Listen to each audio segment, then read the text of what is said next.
माध्यमिक शिक्षक शासकीय माध्यमिक शाला समर्धा में अध्यापन का कार्य करता हूं और आज हम कक्षा 6 से 8 के लिए एक वीडियो बना रहे हैं जिसमें भारतीय और अंतर्राष्ट्रीय पद्धति में संख्याओं को पढ़ना हम सिखाएंगे। तो इसके लिए पहले हम भारतीय पद्धति में संख्याओं को पढ़ना सीखेंगे। जैसे कि हम एक संख्या यहाँ पे लिखते हैं ये, तो यहाँ पर भारतीय पद्धति में जो कामा है वो पहले तो 3 अंकों के बाद लगाया जाता है, इसके बाद 2-2 अंकों के बाद लगाया जाता है। तो इसमें जो सबसे प्रथम जो रहता है वो इकाई होता है, इसके बाद दहाई, सैकड़ा, हजार, 10,000 और लाख। सबसे पहले कामा याद रखेंगे, 3 अंक, फिर 2 अंक के पश्चात कामा लगता जाता है भारतीय पद्धति में। तो इस संख्या को हम पढ़ेंगे इकाई, दहाई, सैकड़ा, हजार, 10,000, लाख। तो ये कामा लगा है तो ये लाख का कॉलम है, तो ये 6 लाख।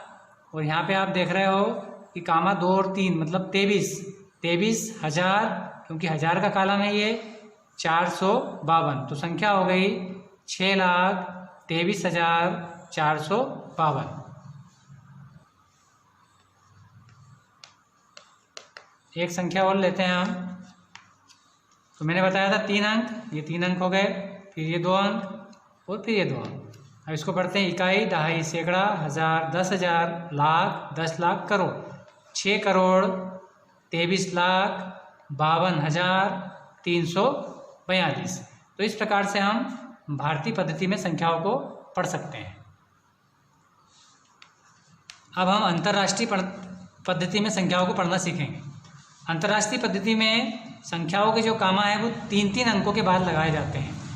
जैसे कि 1, 2, 3 यहाँ पे कामा लगेगा, फिर 1, 2, 3 यहाँ कामा लगेगा, और कोई संख्या ले लेते हैं हम, यहाँ पे कामा लगेगा, और कोई संख्या आएगी तो 3 अंक के बाद कामा लगेगा, मतलब 3-3 अंक हमको लेना है। तो इसमें सबसे जो पहले रहते हैं वो इकाई, दहाई, सैकड़ा, हजार। ये वाला जो कॉलम है ये हजार का रहता है अंतर्राष्ट्रीय पद्धति। और ये जो तीसरे नंबर पे जो कामा का स्थान है वो मिलियन का रहता है।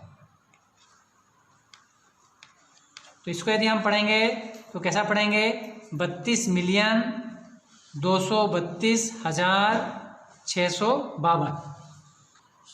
एक और अन्य उदाहरण लेते हैं अंतर्राष्ट्रीय पद्धति में पढ़ने के लिए।